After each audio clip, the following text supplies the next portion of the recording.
Welcome back, everyone, to the Unsecurity Podcast. I am hosting today, Brad and I. Oscar had something else come up, unfortunately, and is unable to join us. But in his stead, we have one of our security consultants, Dave Tuckman. Dave, thank you for joining me today.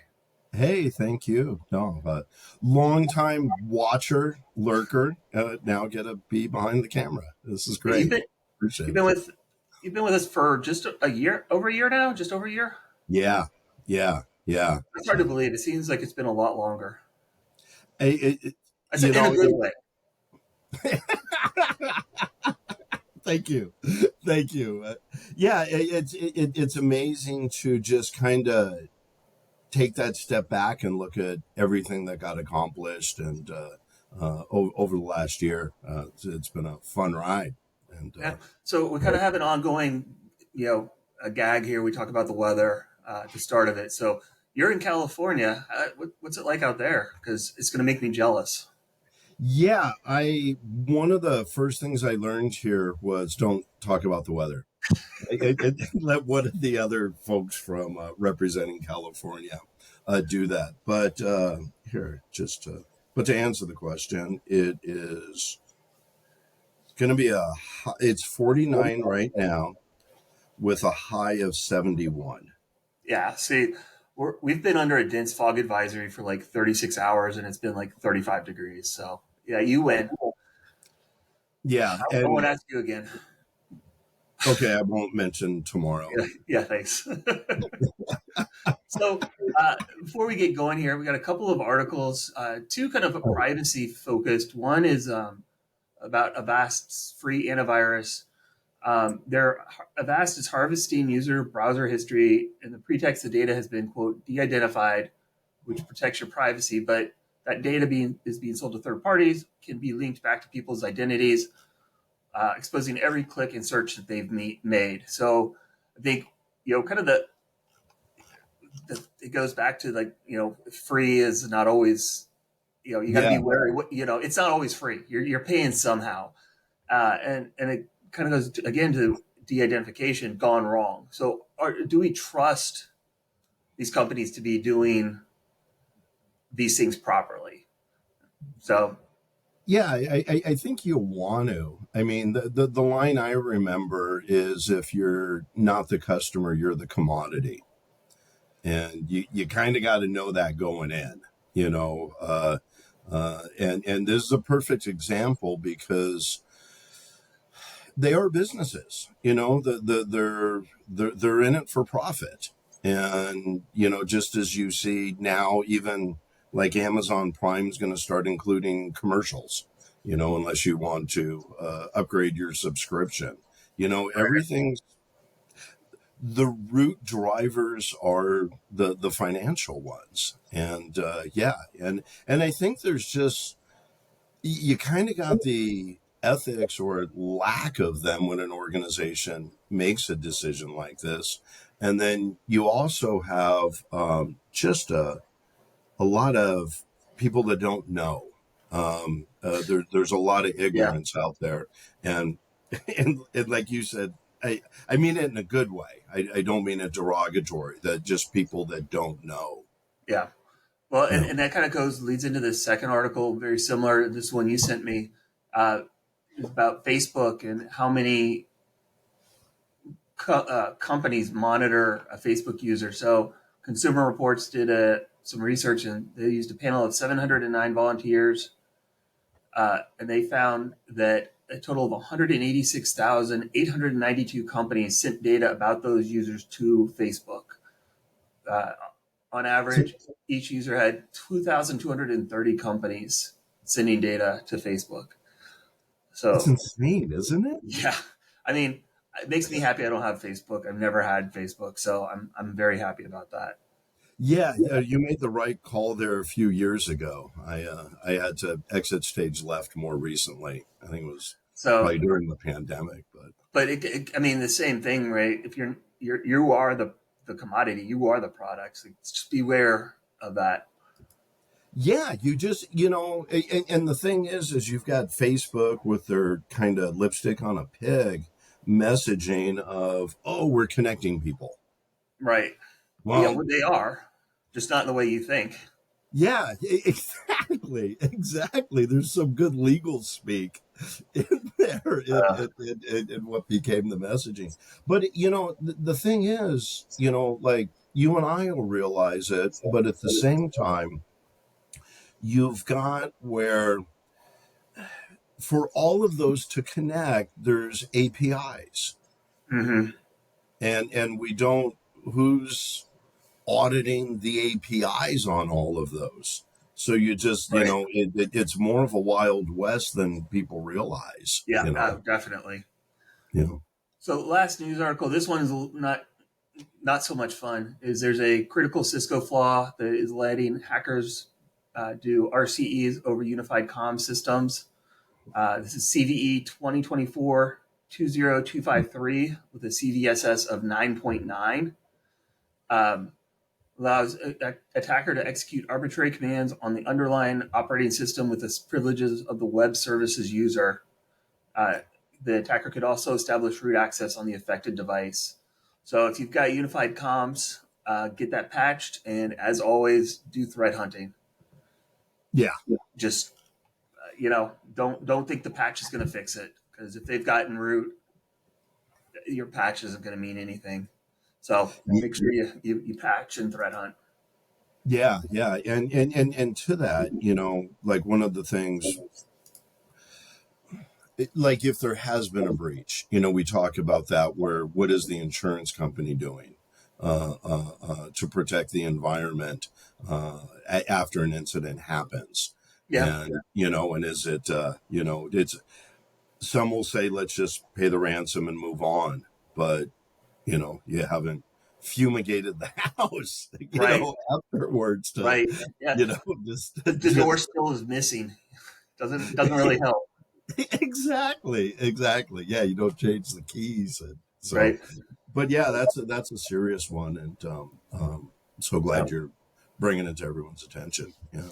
So with that out of the way, let's get to the fun stuff, Dave. So tell us a little bit. You're really involved in the community out there in California. Tell us a little bit about what you're doing, what you're involved with in the community, and I know we'll touch on your kind of big initiative that you've got coming up here as we go. Yeah. I totally appreciate the opportunity. I have the opportunity to serve as president for the ISACA San Diego chapter. It's kind of just got reelected, actually. They were happy enough with what I did for the last 2 years that I got the opportunity to continue forging ahead. But Nice. it's been a fantastic experience. It does really help. It's a great chapter, really good members, but it really helps to kind of get a pulse on the community, because even through that chapter, there's the ISC squared San Diego, ISSA San Diego.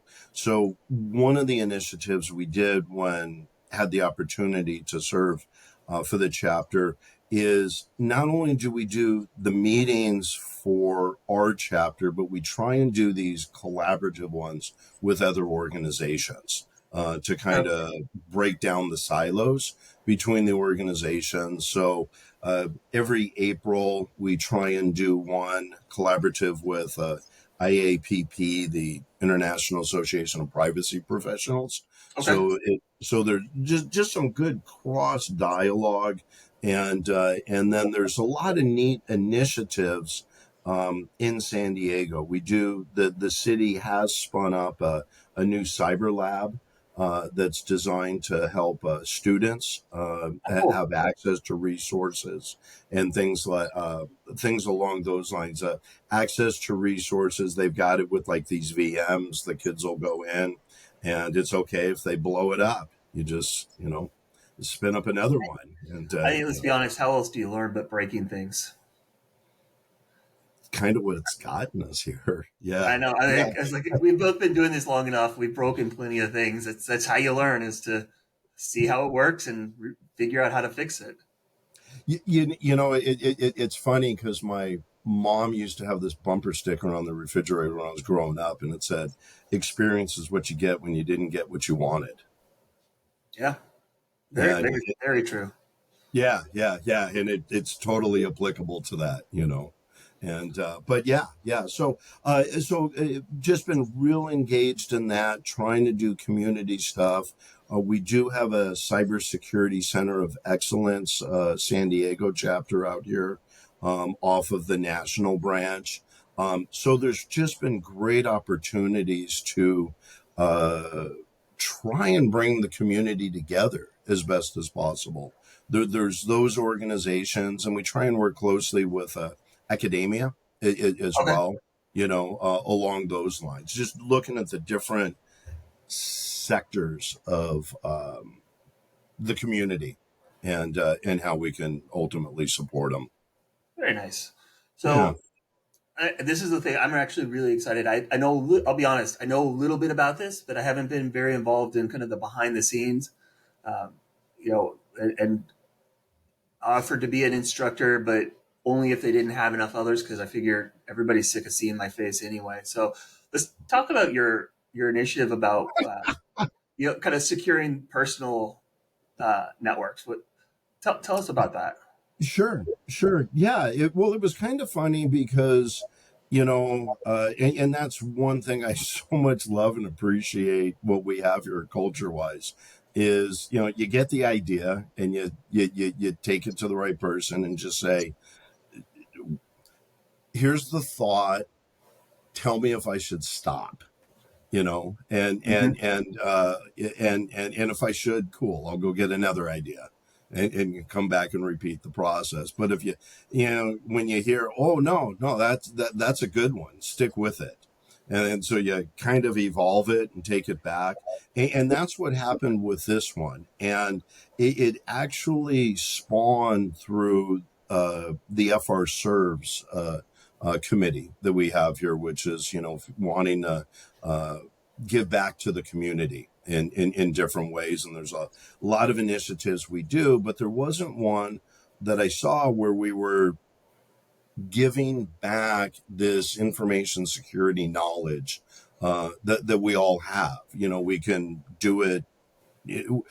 We can say things that are subconscious to us that are new to other people. Mm-hmm. And it was kind of, how can we help share that body of knowledge? And so the idea is, and we can share the links afterwards, but Security Studio, the platform we work so closely with to do risk assessments, has another platform called S2Me.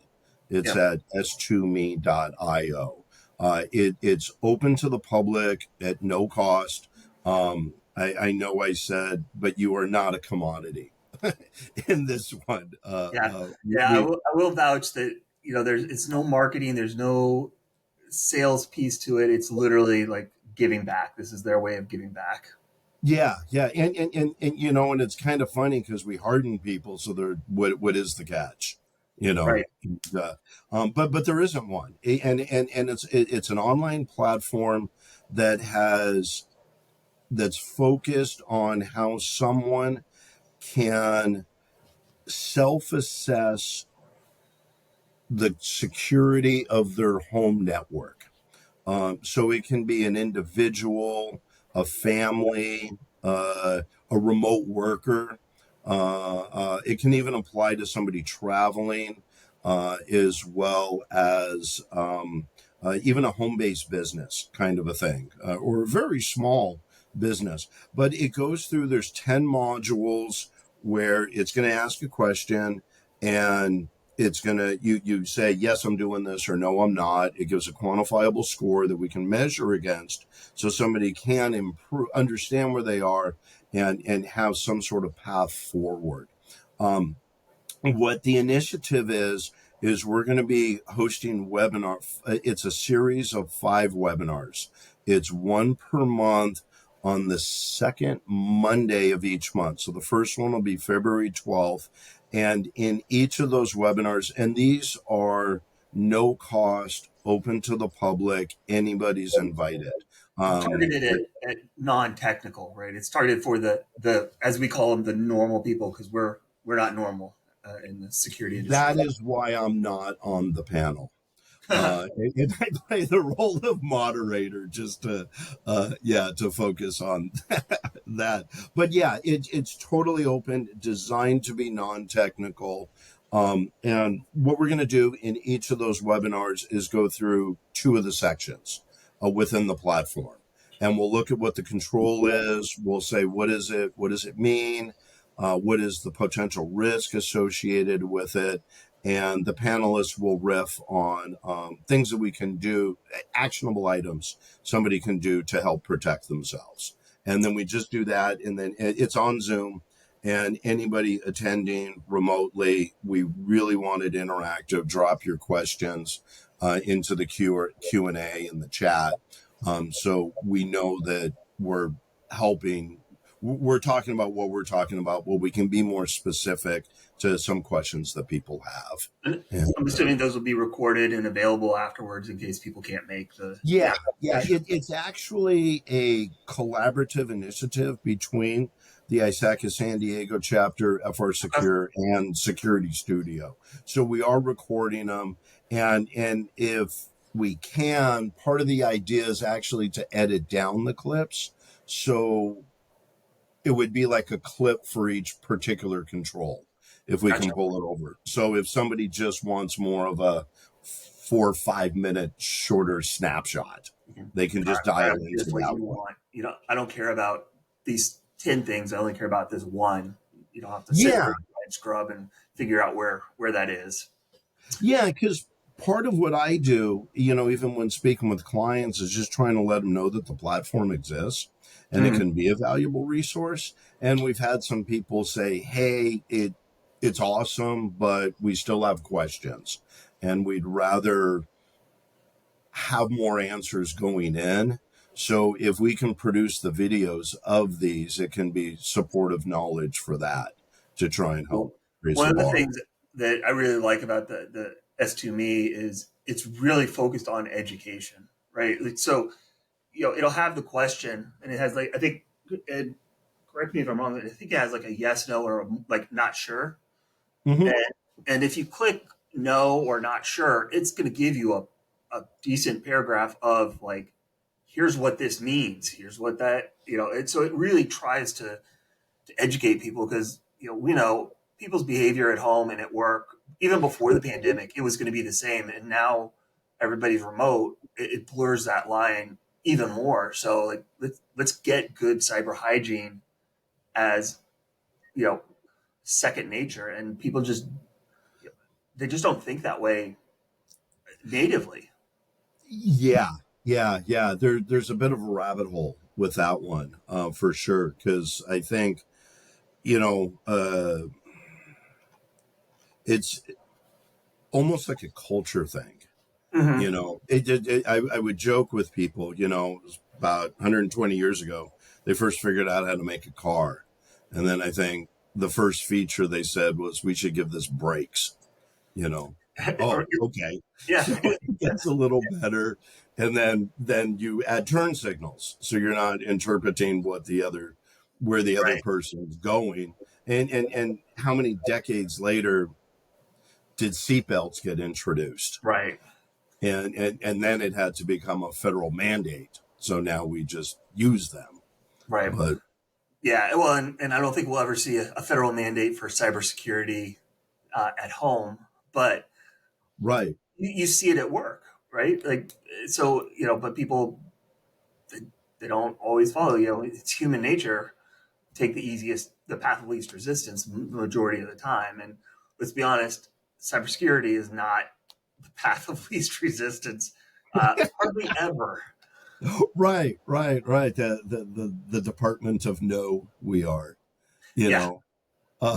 but you're right. And actually one of the things to touch on with that we kind of became aware as we were putting the initiative together is we always look at it from that business perspective.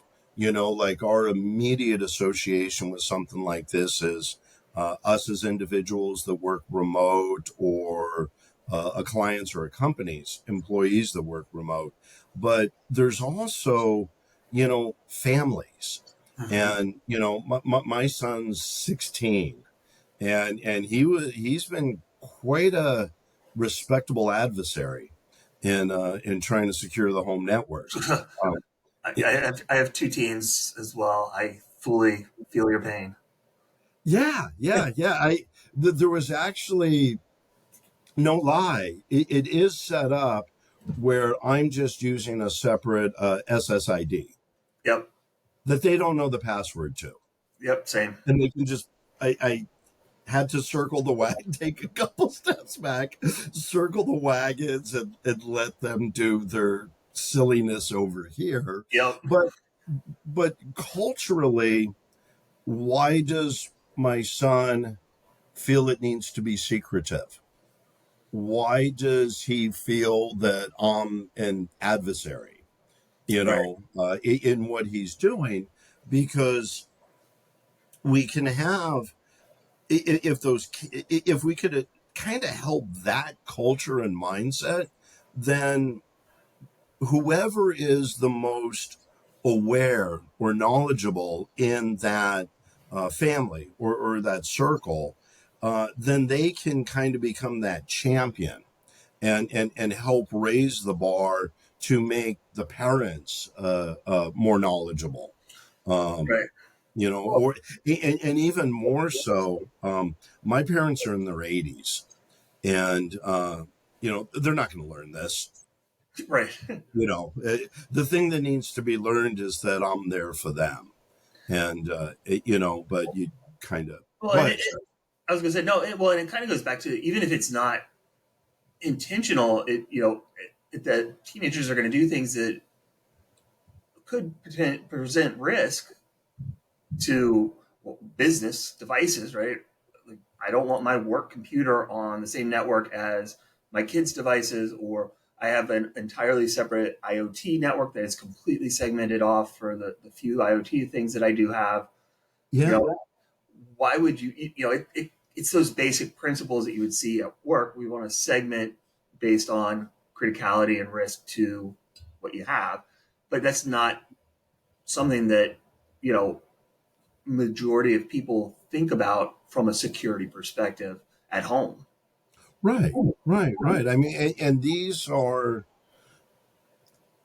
really well educated members of our community, Right.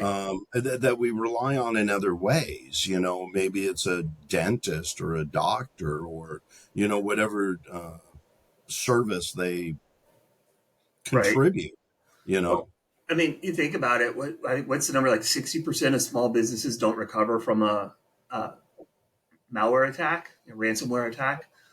You know, yeah, they go out of business. Well, think about a small, maybe like you said, a dentist office that has 5 or 6 employees. You got somebody working from home, gets infected, comes into the office, they're down. Right. So it really is about trying to protect everyone, just because it's so interconnected in today's environment. yeah, dude, amen. And that has been kind of one of the drivers within the ISACA chapter here, was even us as members, kind of still have those binders where we're trying to level up, we're trying to learn more, but we don't necessarily, we kind of correlate it towards work, or specifically what is our individual career path, rather than looking at it holistically from, dude, it's like we have to, one of the initial sentences we always begin something with is, security's not an IT issue. It's an Right. organizational issue. And if we take that organizational and put it within a family or a community environment, the modeling is applicable. Yeah. And, I know, gosh, I don't even know when it was. It was probably right after the pandemic started. I think we were working remotely, and Evan and I were talking about kind of the same thing. And we were kind of showing some of what we did to understand our home networks. And he's like, he put it really well. I'm the CEO or CIO or whatever you want to say of my home network. Why would I approach this any differently than I would in a business? I need to know where my risks are. What actions can I take to minimize those risks? What are my valuable assets? What's out there, right? It's the same concept, but it's so foreign to, you know, people that don't do this for a living. So I think it's great that you're taking that step to hopefully educate people. And, you know, I'm sure you'll echo this sentiment. I don't care if you take 100%, 20%, take something positive away from it, and you're going to be in a better position. Yeah, exactly. You know, it was even when was kind of putting the idea for it together and started talking to those that, because it was, you know, dude, one thing that was really cool was as it got put together, we were able to shoot out the email to the company looking for volunteers that wanted to participate. And originally I was looking for like 2. It was I'll moderate it, but I didn't want it to be a Dave thing. I really wanted to give we got so many good, smart people here that are passionate and care. I wanted to kind of help give them a voice. And we ended up getting like 10 people that wanted to participate. Yeah, that's awesome. We wickered it down to 5. We wickered it down to 4 until Brian reached out and said, "You don't understand. I will be a part of this. You just haven't figured out where you shall put me yet." So that's what I love about the people we work with is that like passion. There's no additional benefit to doing it. There's no pay. This is volunteer. We care about what we're doing. Yeah. And it comes across. It's awesome. Yeah, it's all about just trying to make things better, you know. And so as that all came together, yeah, it's just been fantastic. And even to your point, like Evan's saying, you know, you're the CEO or the CTO of your house. Some people will get that. Some others won't. So you're kind of saying, hey, you know, what would happen if your parents were the victim of something, right? You know, and you know, for where they're at with their familiarity with technology, you know, they're already got their back against the wall, and the bad guys know it. And they're a priority target because it's not native to them. Yeah. So I try, and sometimes when I talk to people, just try and correlate it that way. Yeah. You know. Awesome. Yeah. So, well, thank you. We're coming up on our time here, so really, we'll get all the links and all the information. So everybody, you know, pass it around to your friends and family that maybe aren't in the industry. You know, it should be a pretty easy listen. It's not going to be talking, you know, at them. It's going to be talking about what they can do. So hopefully it's a way that they can understand it. So please pass it around. We'll get those links out. And hopefully we're talking with the people, right? You know? in a way they understand. Absolutely. Yeah. Well, no, dude. Hey, I totally appreciate you having me and getting the opportunity to speak with you and share this. Fun. So you said ahead of time you're aware of the shout outs, so we're not catching you off guard. You have any shout outs this week? I do. I do. And the funny thing is, and I've heard you say it before, and it totally resonated with me, is the worst part about picking someone is you simultaneously deselect everyone else, you know, and there's so many good people that you want to give a shout out to. But I would like, my shout outs are to Coral Morgan, Victoria Fogarty, Brett Hammond, and Brian Kelly. They are the ones that are stepped up, have been actively involved in this. That's be a great panel. Victoria, Coral, and Brett will be the ones on the panel. But not only their participation, but their passion, and as the model came together, their ideas have just been fantastic. That's awesome. To take it to another level. Yeah, that would be great. Great discussion. A really good set of background and perspectives too. And that was, and that was part of a driver of what we wanted to try and bring to the table. Very cool. So yeah. For my shout out, if I wanted to take the easy route every time, I could just give a shout out to my wife because she puts up with me and everything. But I'm not going to do that. I mean, yes, I will, obviously. But my shout outs go to, and there's too many people to mention, but we just did our annual company meeting. We did all our annual awards. And these are all of our internal awards are nominated by other employees. It's not picked by management. It's all nomination. So just a huge shout out to all of the award winners. Everybody that got named for all the different awards just deserved it. So shout out to if you won an award. Yeah. We're so fortunate with the amount of talent. Awesome. Well, Dave, thank you again for joining us. And that is it for this episode of Unsecurity Podcast. Right on.